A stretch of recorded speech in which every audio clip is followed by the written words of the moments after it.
le Perche, véritable terre d'accueil, où vous pourrez découvrir, entre autres, au manoir de Courboyer, la maison du parc naturel régional.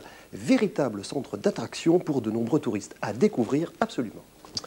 Oui, alors à ce propos, je vous présente un beau livre, un très beau livre de photos et de textes, Le pays de Perche, de l'écrivain Julien Sand, du photographe Christian Vallet, aux éditions Proverbe. Merci pour l'info.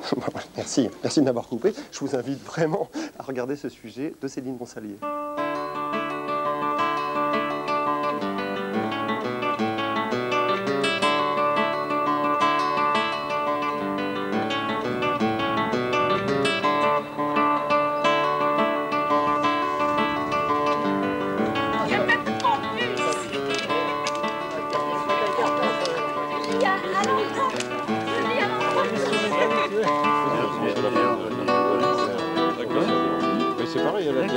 L'histoire du Perche, ça a d'abord été, comme dans beaucoup de régions de France, mais des guerres de seigneurs, parce qu'il y avait beaucoup de petits seigneurs, vu la proximité de Paris.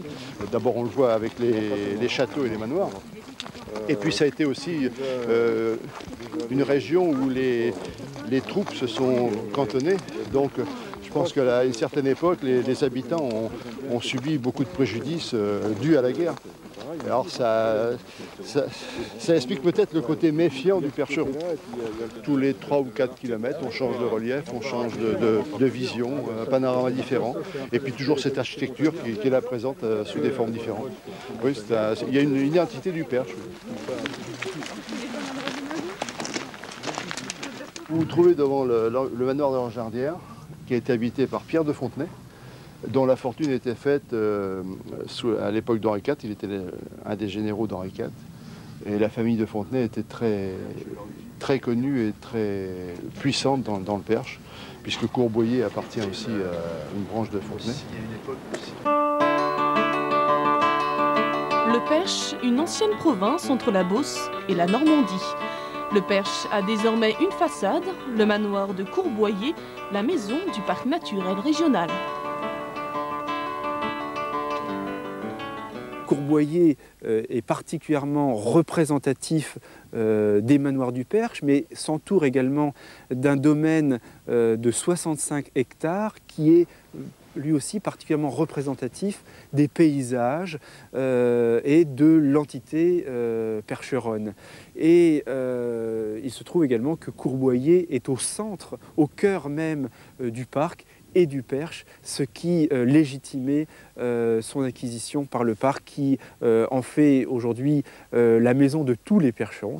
Courboyer, c'est la maison de tous les percherons, et c'est aussi un centre d'attraction des visiteurs et de réorientation vers l'ensemble des monuments, des sites majeurs qui font la caractéristique du parc et du Perche.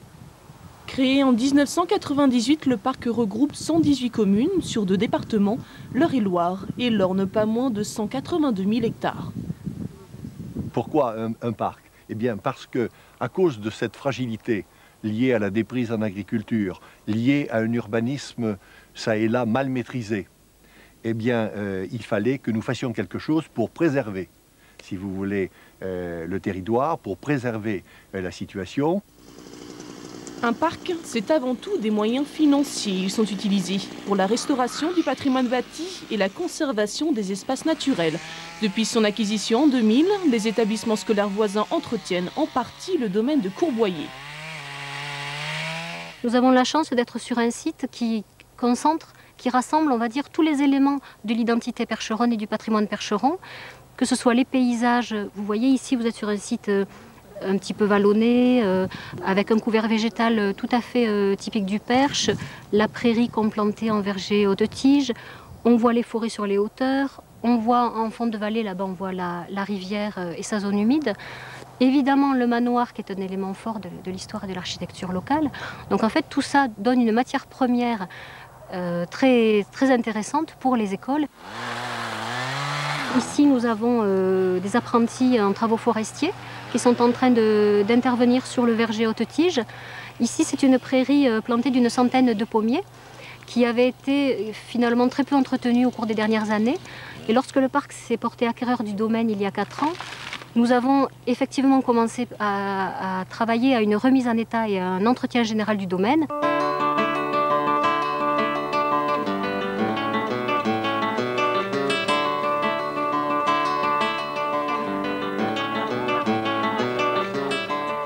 Alors la pierre procureuse, pourquoi? Parce qu'elle procure dans certains cas la santé. Pour les femmes stériles, la fécondité. Alors il y a, il y a également une légende. Si vous passez le jour de la messe de minuit à Noël, elle va s'ouvrir et laisser apparaître un fabuleux trésor.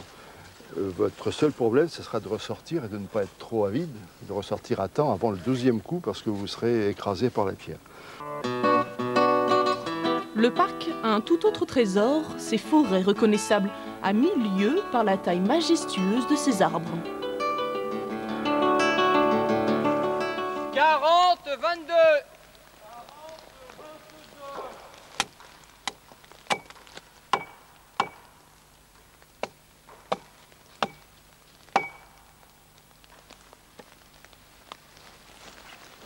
« 40, 24. »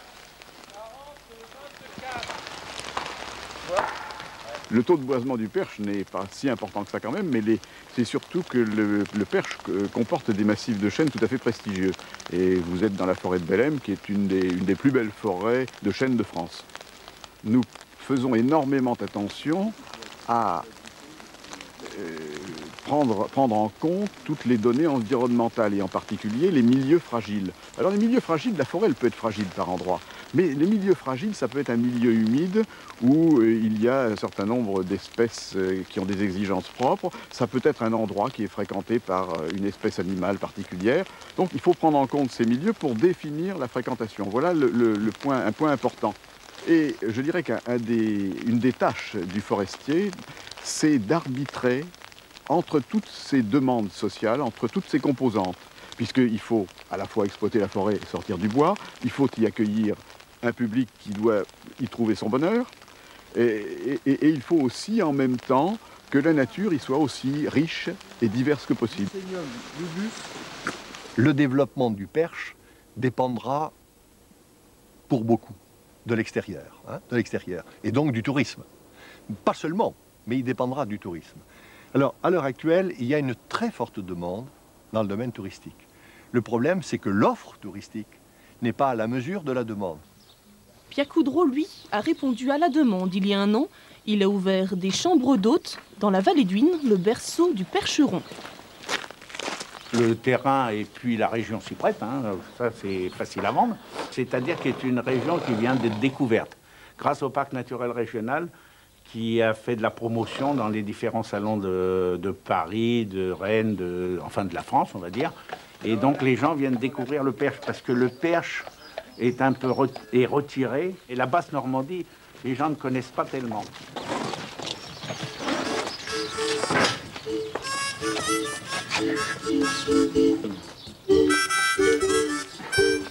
La région du Perche, en général, est attirante et vouée au tourisme et à la découverte. C'est surtout ça qui nous intéresse. Il y a des randonnées équestres, des randonnées pédestres, il y a des découvertes, il y a possibilité même de se déplacer seul. Mais avant d'être une terre d'accueil, le Perche est une terre agricole, une activité en baisse puisque la région compte moins de 10% de population active. L'avenir des agriculteurs réside alors dans la promotion de leurs produits auprès des touristes. Claudine,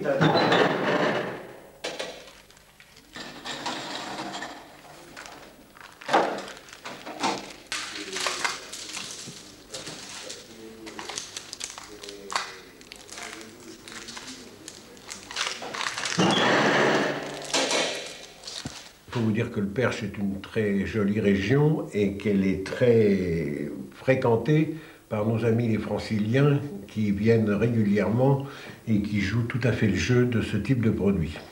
C'est-à-dire qu'ils jouent le jeu, ils vous font connaître?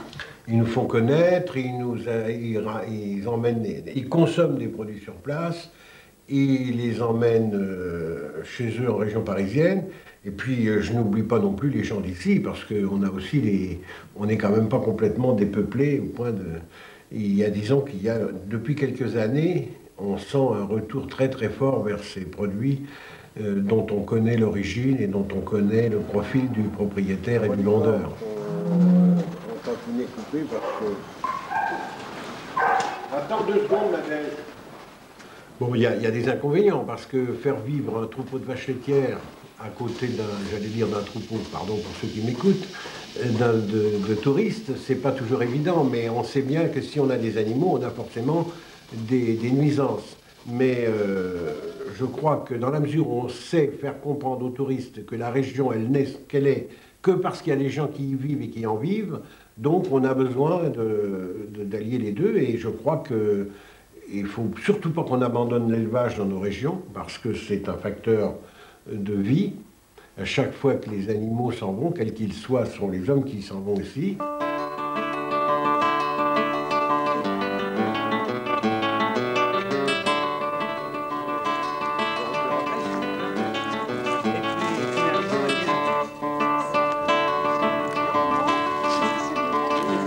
C'est une région qui est envahie de Parisiens. Vous en pensez quoi, vous ? Je dis que c'est très bien parce que ça a permis à l'époque où le côté agricole a évolué, que le patrimoine immobilier est resté, parce que la proximité de Paris a fait que les Parisiens ont repris le flambeau pour rénover les maisons et les conserver comme elles sont.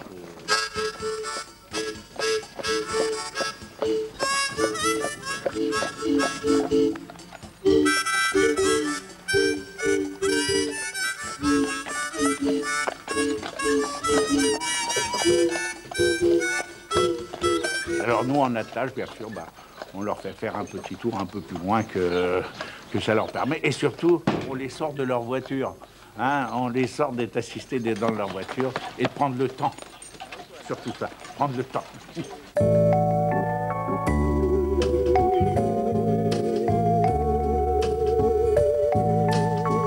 Mais finalement, l'objectif philosophique, c'est quand même de maintenir, de développer, d'améliorer la vie. Parce qu'un parc ou quelque procédure que ce soit, ça ne sert à rien si ça ne permet pas d'améliorer le sort des gens.